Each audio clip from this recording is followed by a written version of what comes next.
¿Qué pasaría si aplicáramos por un momento la curiosidad de un jurista persa a la propia Persia antigua? No es una figura histórica, claro, es más bien una metáfora que nos viene de una de las fuentes. Una mente que busca entender el derecho no como un simple conjunto de reglas, sino como el alma de una civilización. Hoy vamos a hacer justo eso. Tenemos una serie de documentos que describen los sistemas legales y la increíble tradición literaria de civilizaciones como Asiria y, sobre todo, la antigua Persia. La misión es descubrir cómo el derecho, la poesía y el poder estaban entrelazados de una forma que, francamente, desafía casi todo lo que creemos saber. Es que, para empezar, hay que deshacerse de nuestra visión moderna. Totalmente. ¿A qué te refieres? Hoy separamos el Estado, la religión, la ley. Pero en la antigua Persia, esa separación simplemente no existía. Los textos de la época son muy claros. El derecho emanaba directamente de lo divino. El sistema de Zoroastro dividía el conocimiento sagrado en 3 partes iguales: religión, ciencia y derecho. ¿O sea que estaban al mismo nivel? Exacto. Y esa es la clave de todo. La ley no era un manual de castigos, era casi una guía espiritual, una hoja de ruta para alcanzar el orden, no solo en la Tierra, sino en el cosmos. Ok, empecemos a desempacar esto porque choca de frente con la imagen que todos tenemos en la cabeza. Pensamos en los reyes antiguos, el rey de reyes persa, nada menos, como déspotas absolutos con un poder ilimitado. Pero lo que sugieren estos documentos es que era mucho más complejo. Mucho más. El poder del rey tenía límites. Límites reales. Límites muy reales y a veces muy dramáticos. No era un poder caprichoso. Los cronistas nos pintan un cuadro de una estructura de gobierno con contrapesos. Existía un gran senado, formado por la élite nobles, clérigos, altos funcionarios, y también una asamblea popular. El rey no podía simplemente decretar lo que se le antojara.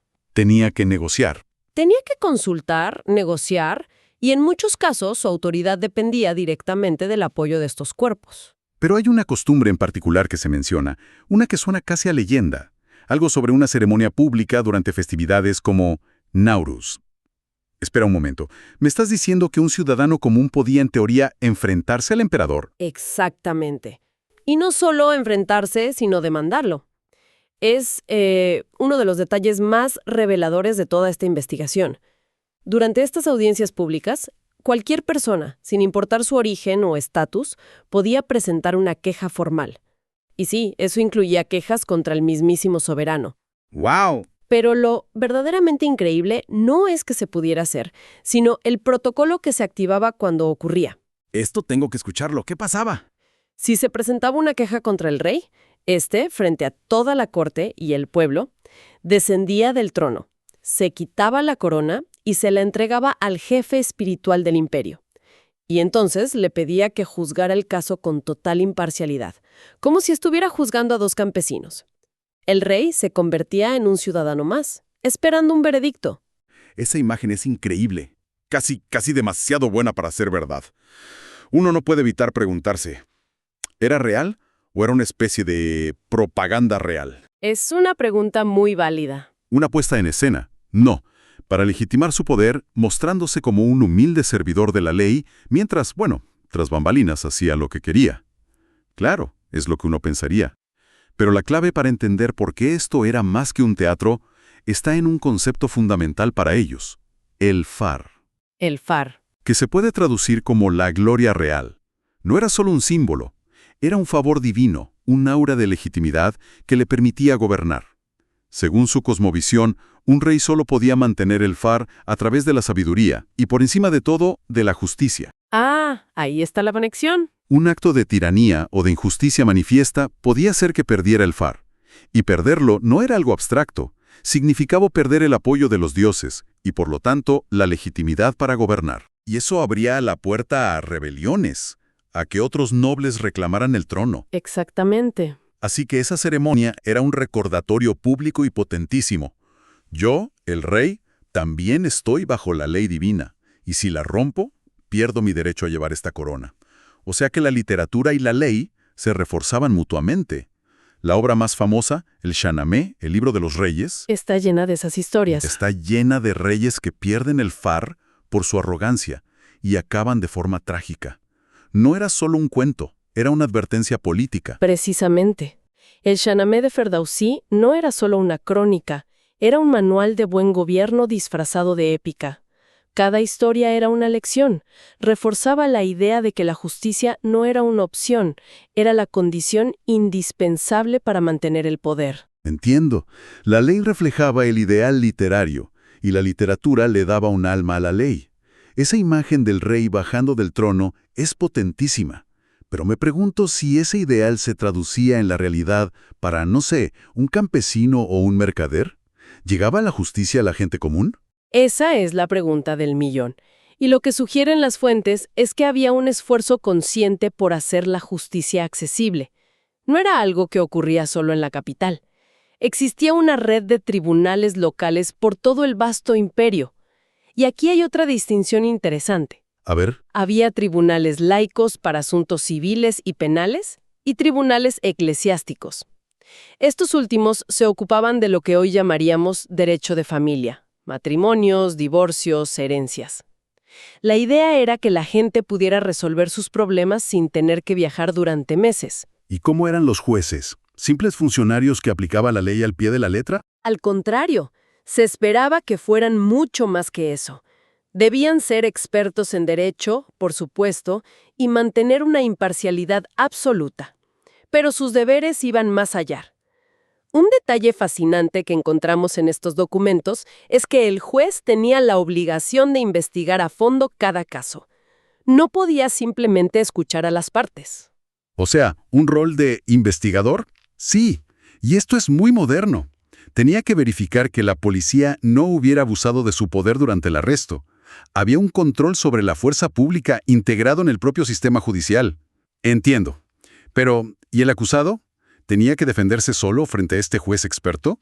Me imagino que sería una situación muy intimidante. Esa es una excelente pregunta, y la respuesta es no.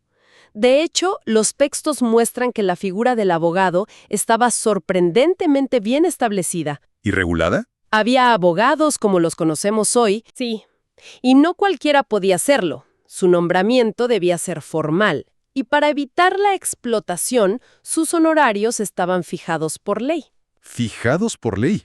¿Tenemos detalles de eso? Sí, y son increíblemente específicos. En las disputas sobre propiedades, por ejemplo, los honorarios de un abogado no podían exceder un porcentaje del valor, que oscilaba entre el 22 y el 30%. Eso es revolucionario. Totalmente. Impedía que la justicia fuera un lujo solo para los ricos. Garantizaba un acceso más equitativo. Hablando de justicia, es inevitable la comparación con sus vecinos, los asirios. Sus leyes tenían una reputación bastante brutal, ¿no? Totalmente. Y ponerlos uno al lado del otro hace que el sistema persa resalte aún más. El contraste es casi cinematográfico. En los códigos asirios encontramos una justicia que parece diseñada para aterrorizar. Castigos como el empalamiento, mutilaciones faciales, la ley era un instrumento de terror estatal. Y en Persia. En Persia, y no hay que idealizarlo, la ley también era severa. Existían castigos corporales y la pena capital. Sin embargo, había un principio fundamental que lo cambiaba todo. ¿Cuál? Nadie podía ser condenado a muerte por un único delito simple. ¿Qué significa eso en la práctica? Significa que se requería una gravedad extrema o una reincidencia probada. Había una idea de proporcionalidad, de que la justicia no debía ser sinónimo de crueldad. Entiendo. Mientras un código asirio podía condenarte a muerte por un solo robo, el sistema persa exigía una evaluación más completa. Una diferencia filosófica. Fundamental. Ok, la ley funciona en los tribunales, en la esfera pública. Pero ¿qué pasa al cerrar la puerta de casa? Cuando pensamos en imperios antiguos, asumimos un patriarcado absoluto. El hombre como dueño y señor de la familia.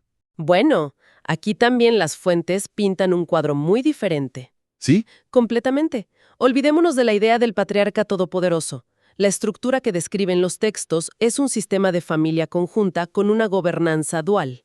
Gobernanza dual, como una empresa con dos directores. Casi.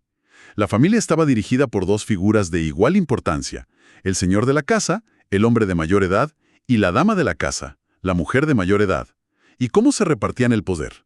Tenían áreas de responsabilidad distintas. Exacto. La división era muy clara.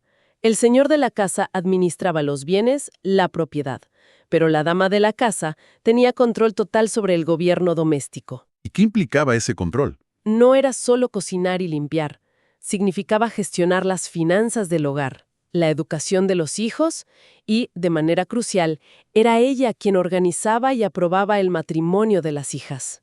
Era su dominio. Eso cambia por completo el estatus de la mujer que solemos asociar a esa época, sobre todo el de la mujer mayor. Muchísimo. La posición de la dama de la casa era de un poder real, tangible, especialmente si quedaba viuda. ¿Qué pasaba entonces? No se convertía en una carga, se convertía en la guardiana de la familia, con plenos derechos para administrar la herencia. Y este respeto se extendía también a las hijas, en un aspecto que hoy nos parece asombroso. ¿Cuál es ese aspecto? El del consentimiento matrimonial. Las hijas tenían los mismos derechos que los hijos hasta casarse.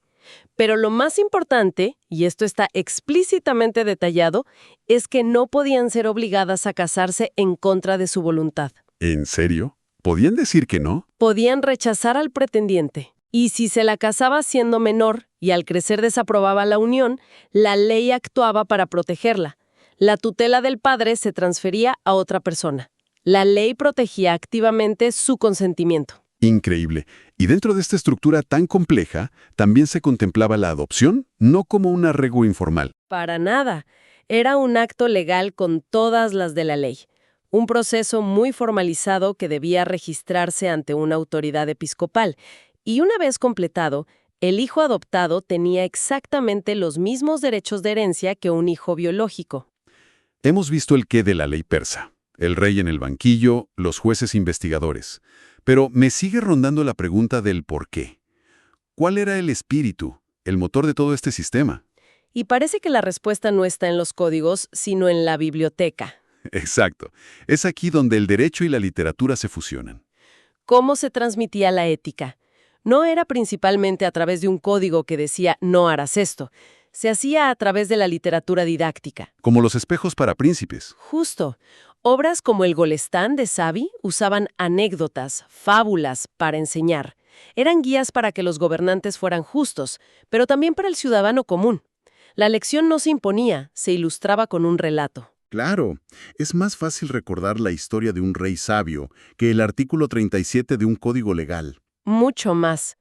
Y esta conexión se vuelve aún más profunda, casi espiritual, con el auge de la poesía mística, con el sufismo. Ahí entran figuras como Rumi y Hafez. Ahí la relación alcanza un nivel sublime. Con ellos, la exploración de la justicia trasciende lo terrenal.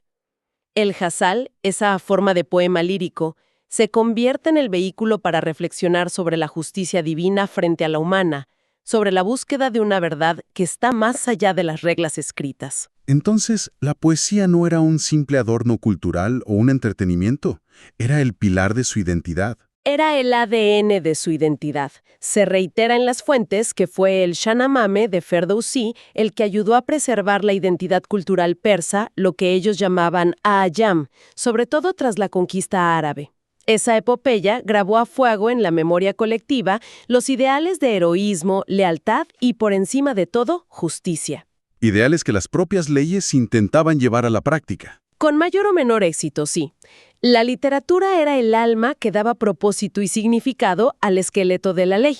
Así que esa curiosidad del jurista persa con la que empezamos nos revela un sistema donde la ley no era un documento frío y distante, era más bien parte de un tapiz cultural vibrante. Un tapiz tejido con hilos de divinidad, de poesía épica y de una reflexión moral increíblemente sofisticada. Es una imagen poderosa. El legado de Persia, tal como lo describen estas fuentes, nos enseña que las leyes de una sociedad son un espejo de su alma.